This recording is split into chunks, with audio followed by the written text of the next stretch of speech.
The PhD process, at least in the social behavioral sciences, you take lots and lots of coursework, and then you do research. And the coursework and whatever your graduate assistantships are supposed to prepare you to get ready to do this thing where you're contributing some original novel piece of scholarship to your field. I really was interested in kind of like Earth system functioning for its own sake. The only organizations that are really paying for that are academic and also like government or science agencies. But in order to go work there, you first need to get accredited at a university. The reason I'm doing a PhD and I'm not in industry right now is because I personally find it very difficult to stay motivated on work that isn't my own. You know, the other good reason to do a PhD is that it opens a lot of doors afterwards. For the next 3 years, I'm not going to earn a lot of money, but afterwards I'll be able to have a very good, successful career. So I don't need to worry. Doing a master's prepared me quite well to handle the stress. The master's was one of the most stressful experiences of my life. And after that, I think I've become quite good at sort of seeing a bigger picture. Here in the UK, it's almost always the case that you have to have done a master's before you do a PhD program. The first like major milestone we have is in the second year, and it's the qualifying exam. You're really just grilled for like 3 hours in a private session with your committee, and they do on purpose grill you to the point that you don't know the answer. And then every year after that, you have what they call an annual review, and that's meant to like check on your research progress and make sure everything's going according to plan. Then the bigger milestones near the end, we're starting to publish, and sort of our department kind of rule of thumb is like 3 publications as a PhD. It's about your general outlook. Do you have the ability to follow through on what you're interested in? On any given subject area, there's probably a tiny, tiny, tiny group of people in the entire world who have as much expertise at that moment as you have on that topic.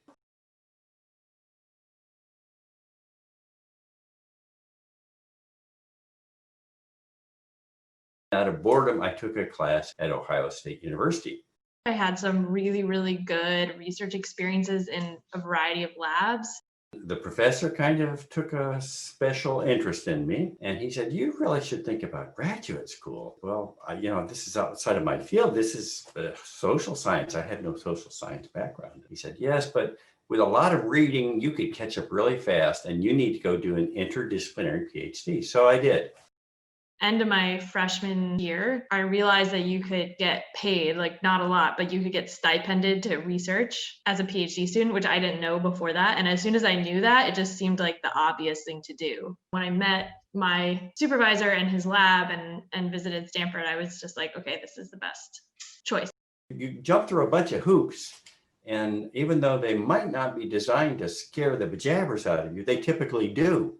I had huge moments of doubt constantly. For instance, before my qualifying exam, I actually just wanted to leave. And then I was like, okay, I think this is just because I'm afraid of my qualifying exam. So like I made a deal with myself that I just have to do my qualifying exam. And then if I still want to leave after the exam, I can leave. But I'm not going to leave before the exam because then I'll never know whether I was just afraid of this one exam. So there's a set of qualifying exams. In my case, it was about 40 hours where you'd be locked in a room every day. It was an ordeal. It was a physical ordeal on top of everything else. I was married. We sort of kept it together, body and soul. Being a graduate student, you didn't expect it was going to be quite this bleak. I didn't have my first publication for a long time. And there were years where I didn't have like a finished product to show for myself. And that really gets to you mentally because you're just going in alone for long periods of time with like very uncertain outcomes. The third element, it's recognized by this larger community of scholars, and they either accept you in that community of scholars, congratulations, Dr. Wilson, or they say, sorry, you did not cut the mustard. The rite of passage is a good label. At the end of this, you look in the mirror and go, oh my gosh, I did it. Wow, I must be competent. That was a really good day. I don't know whether it's repression from stress, whether it's all these decades of memory loss. It's kind of a blur. So I had a morning defense, which was great because I don't think I could have waited until the afternoon the day of. Ironically enough, several days ago, I talked to my dissertation chair, and he actually remembered more about it than I did. was a house that had been converted, and upstairs there were these rooms that had sloped roofs, the dormers and all that. And so students would go in there and you have to walk this way to get to the end of the desks, the tables, because it was set up, in a seminar fashion.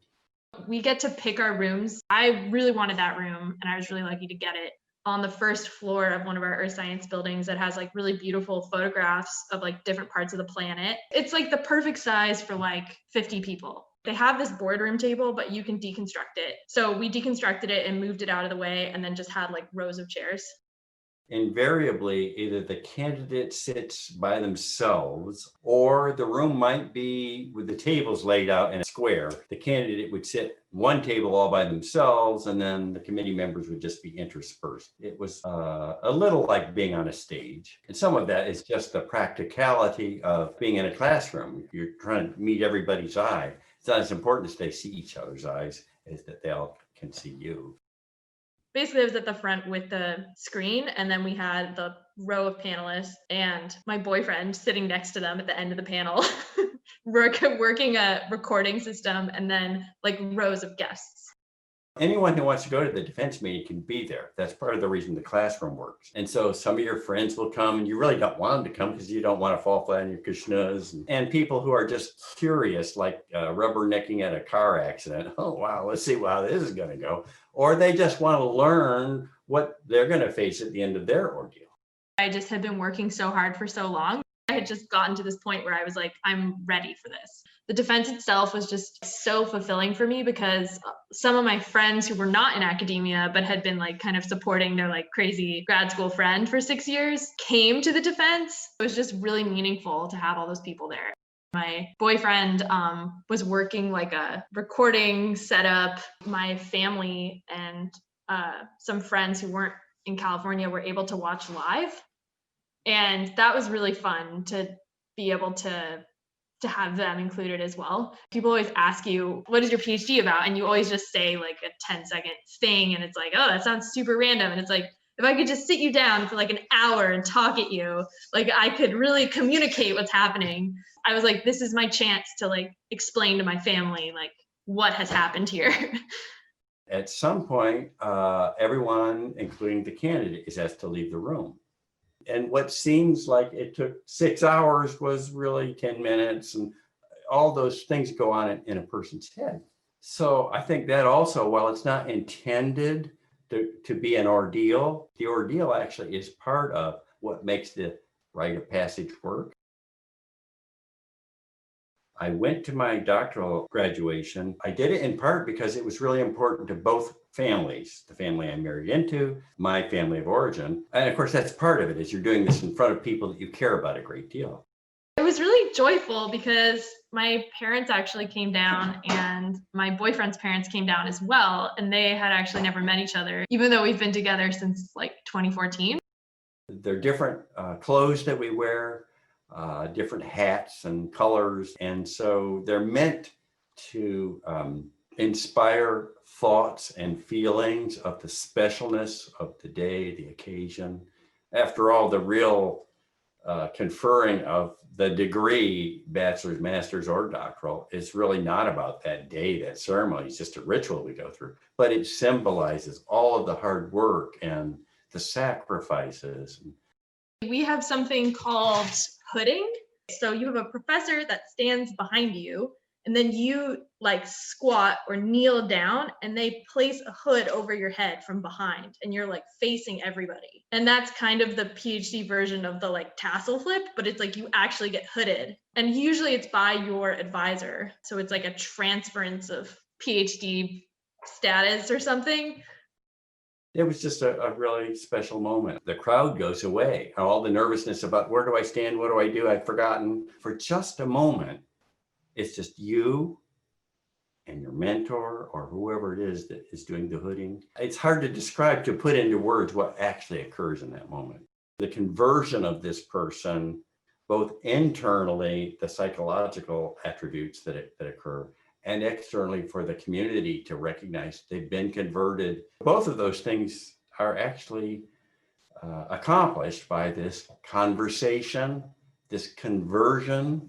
At the end of this, you move from the world of being the junior partner, senior partner, here's your chair of your committee, to the world of being equal partners, to a world by the end, if you pass and now you're Dr. Wilson, you're now the senior partner because you know more about this subject area than anybody else, and your colleagues now have acknowledged that.